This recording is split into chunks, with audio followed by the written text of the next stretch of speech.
Okay, tara na. So from Rocamay Mountain Resort, Tanay to Antipolo tayo. Okay? Joyride naman. Tara let's.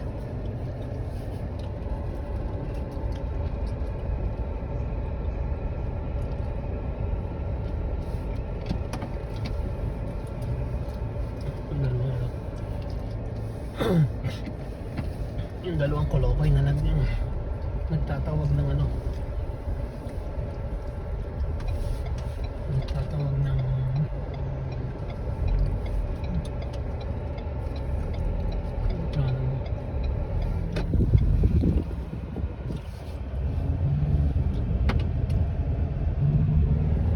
walang pusin mo na yun.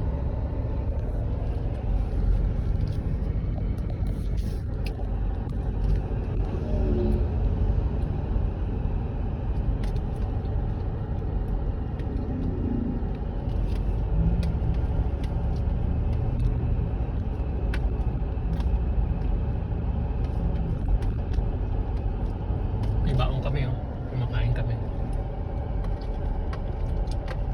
Kain ko na yun sa akin, ice cream.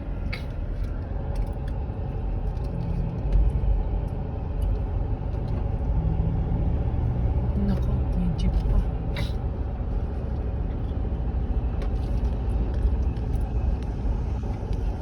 May pampasahero ka pala rito.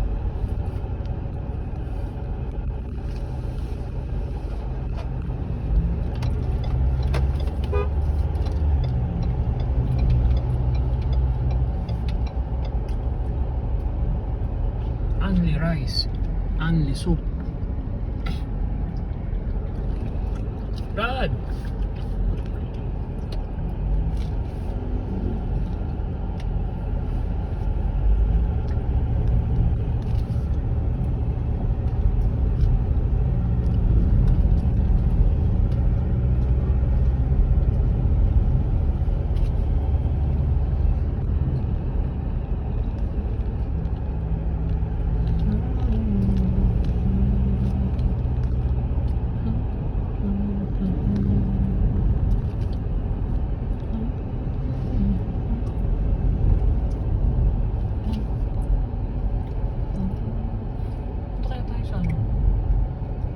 Sa atin ito na yun huwag na sa Sunday na lang pabalik punta natin, bisitahin natin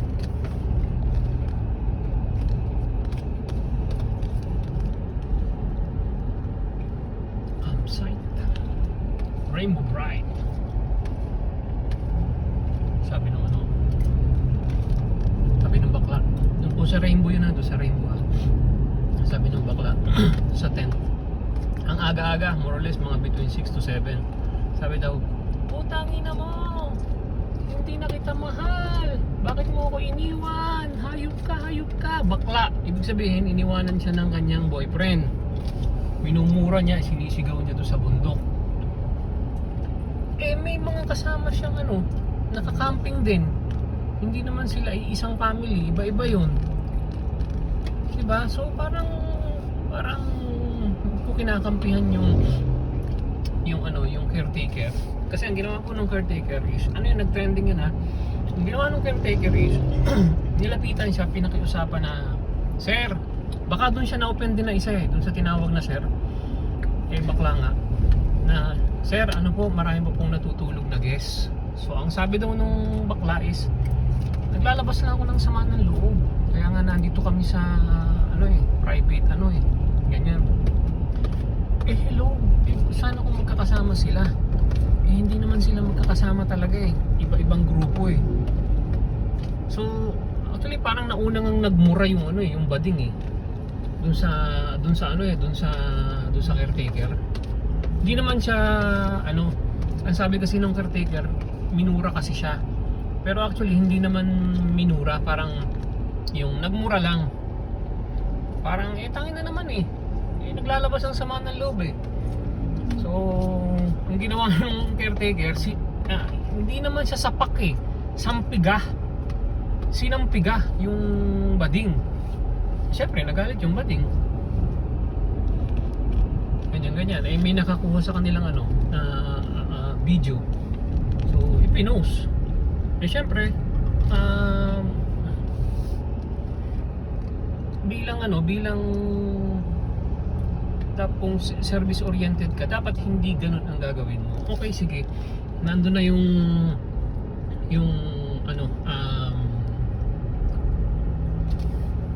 customer nyo kasi yun eh. Pero tandaan nyo ha, hindi sa lahat ng pagkakataon kaming mga customer, silang mga customer ay tama. Diba? Kasi kung ganun naman nakakabulahaw na, baka kung ang katabi nung na-tent nung bading, baka akong sumutok dun. Paano kung sabihin ko ako naman na may problema? May problema ako! Hindi ako makabayad sa sasakyan! Palalayasin na kami sa bahay namin! Tangina nyo! Ha? Diba? Parang ano pakialam ko sa problema nyo? Dito na po tayo sa Manukan, ang famous na nagsusuperman dito. Yung mga dito sa Marilake. Dami namatay dito. Ayan na, may pulis na. Yun, nagbabantay na ng pulis o pulis tanay. Pero bilib ako dun sa caretaker. Ang mga tao kasi hindi nila na yung mga buzzer ng caretaker, okay, pero kung lalawakan mo yung isip mo, tama lang ang ginawa ng caretaker eh. Kasi ilan lang ba naman yung, kung 10 ang kanilang customer that time, may isang nambubulabog, siyam ang nabubulabog. Alam nga namang yung kapwa customer ang makipag-away. Well, kung ako nando doon, baka awayin ko yung may-ari ng awayin ko sila parehas. 'Di ba? Pero tama ang ginawa eh, at pinakiusapan. So hindi naman mapakiusapan. Siguro nagwisit na nga, edi sinapak o sinampiga. Pero bilib ako sa kanya. Kasi maliman ng kanyang ginawa, meron namang the rest ng mga customer na nando doon ay nagkaroon ng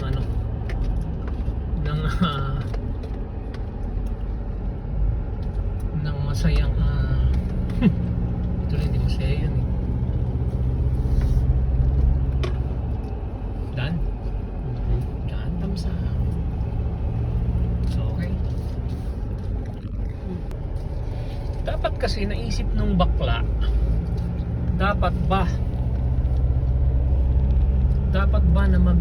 na magbulalas ako rito sa bundok na ito ng mga problema ko at ng mga sama ng loob ko at ng mga hinanakit ko sa boyfriend ko, sa pamilya ko o kung sino man. Paano yung mga katabi ko? Paano yung mga hindi ko kakilala na kaya nga nandun sa lugar na yun is nagpapahinga, gustong i-enjoy din ang view, ang bundok, ang klima kasi malamig eh. More or less mga between 6 to 7 yun eh. Diba? Tapos bigla na lang sa tabi mo may mumurahin kung sino man. Diba? So paano? Hindi ba dapat malimang sabihin na baka sabihin naman kasi medyo personal na ang atake. Pero hindi ba? Hindi rin nag-iisip yung bakla. Malimang sabihin siya, wala siyang breeding. Hindi siya nag-iisip na basta na lang maisipan niyang gusto niyang magmura. Di sana nirentahan niya yung buong cottage. Nirentahan niya, as in pagkatapos magmura siya doon, sige, okay. Diba? O pumunta na lang siya sa isang gubat na walang na open gubat, open for public na kahit na anong gawin niya. Pero yung ganun, na private place na lahat yun ay nagbayad para sa, ito, meron pong tawag nga dyan, checkpoint. Mga nagbayad para mag-relax, diba? Dapat nag-iisip din yung bakla, tama ba ang gagawin ko, tama ba ang ginawa ko? Hindi yung pre-resbackan ko kayo, ipopost ko sa social media para maraming kong makakita, para wag kayong puntahan, etc. Ganyan. Teka lang, in terms of yung sarili mo naman, questionin mo naman yung sarili mo, tama ba yung ginawa mo na ganun ang gawin mo, magmura ka, sa kahit na saang lugar mo gusto. So ngayon, kung ikaw naman ang kakanain naman, eh ikaw ang walang pinag-aralan, ikaw ang walang isip, ikaw ang ingot. At isa pa, hindi kaya, baka naman sabihin ng iba na, deserve mo talaga na masapak. Eh kasi pinagsabihan ka na eh. Oh, tapos hindi ka rin nakinig. Actually, dapat nga, hindi ka na nga pagsabihan eh. Dapat sa sarili mo, hindi mo ginagawa yon. So, baka naman talagang deserve mo ang masapak. Kasi sigurado ako na hindi mo na gagawin yan at wala nang gagawang ganon kapag ka napanood yun ng ibang tao na hindi na sila mag-iingay o magmumura sa mga lugar na ganon kasi nga may nangyari ng sapakan. So questionin mo, tanungin mo yung sarili mo, bakla, dapat ka bang hindi sapakin? Tandaan mo ha, membro ka ng LGBT. Kung yung nagmura doon ay totoong lalaki o totoong babae, baka magkaroon pa ng malaking simpati sa kanya kasi totoo siyang babae, totoong lalaki. Eh kung may membro ka ng LGBT tapos pinangalandakan mo pa, akala ko Spider-Rogue, hindi pala, multo pala. So para sa akin po, deserve mo na masapak. Kung ako nandun, baka tadyakan pa kita sa mukha eh. Namasyal.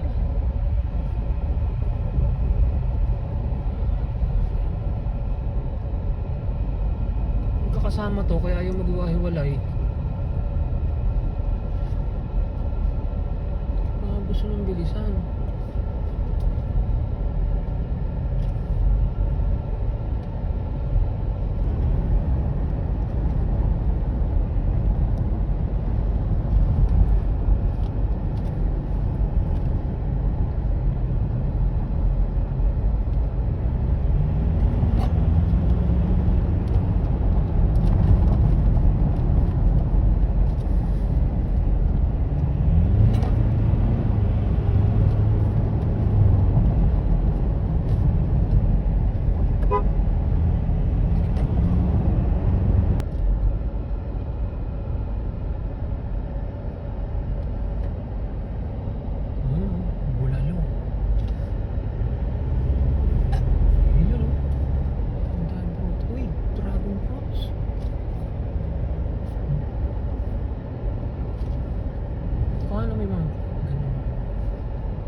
Boso Resort.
Antipolo na po tayo. Antipolo na. Antipolo. Actually, kanina ba tayo nasa Antipolo?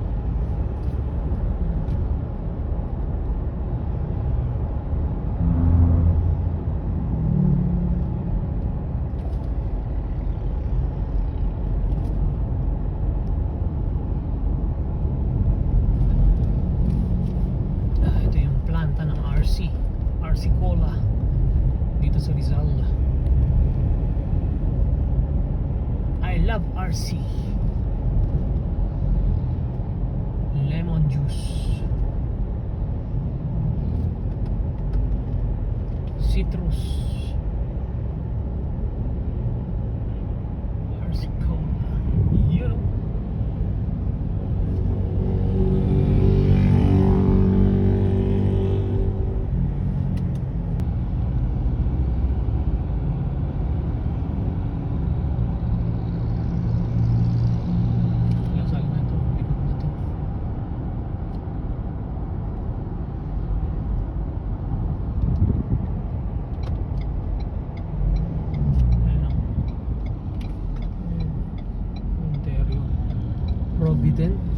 Provident ba?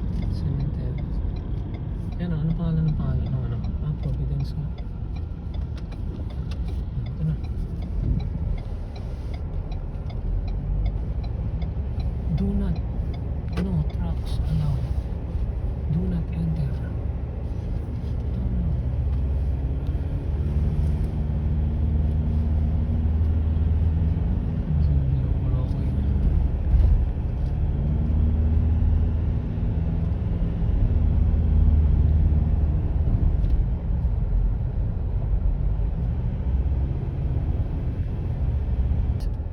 So nag-shortcut tayo mula dun sa highway ng Marilake, kumaliwa tayo.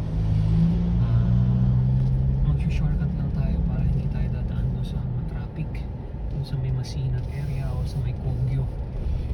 So para makarating tayo sa area ng heart ng Antipolo.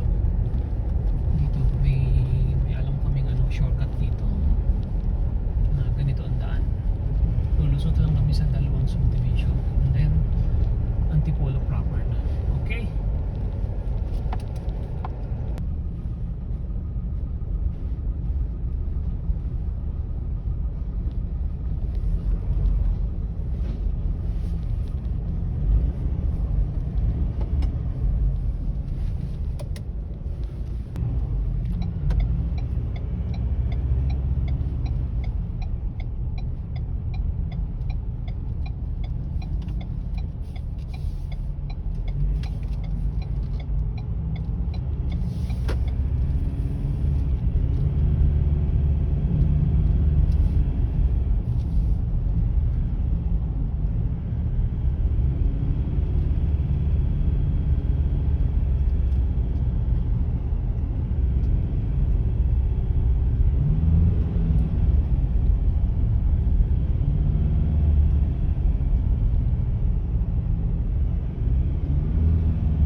Okay, nakalabas na tayo dun sa pangalawang subdivision.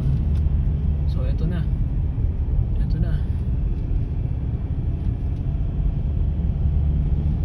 Yan, nandito na tayo sa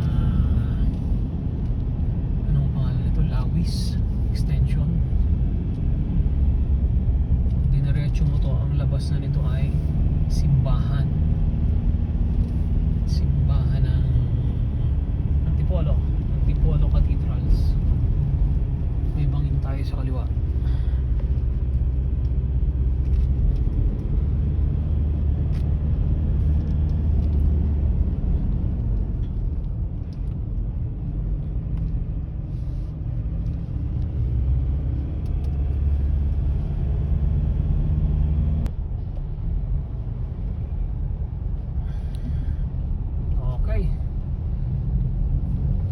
Diretso pa natin yung daan na yan. Pag nag-cross tayo, yun, dun sa may Citron, diretso natin. Ang labas natin ay Antipolo Cathedrals with S, Cathedrals.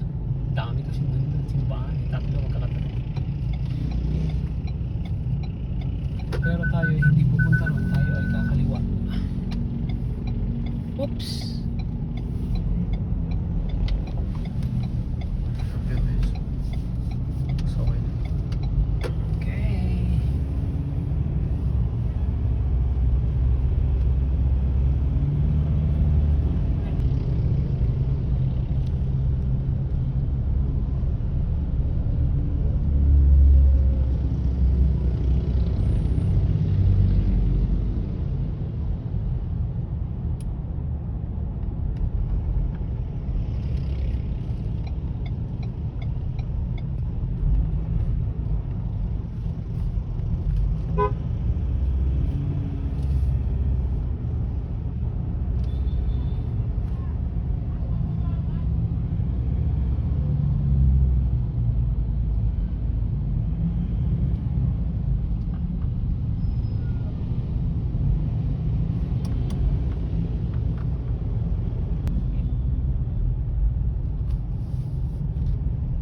Patay. Pag-ikot.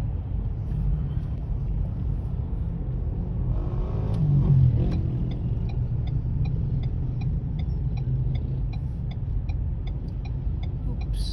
Teka.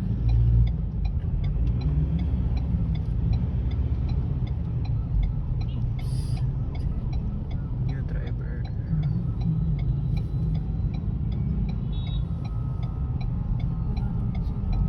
Stop it.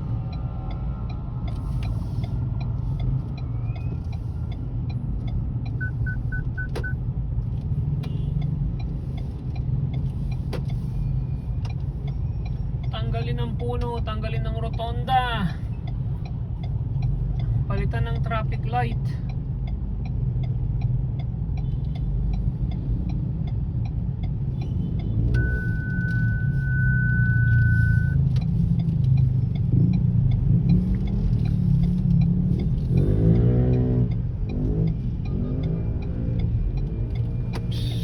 Teka lang.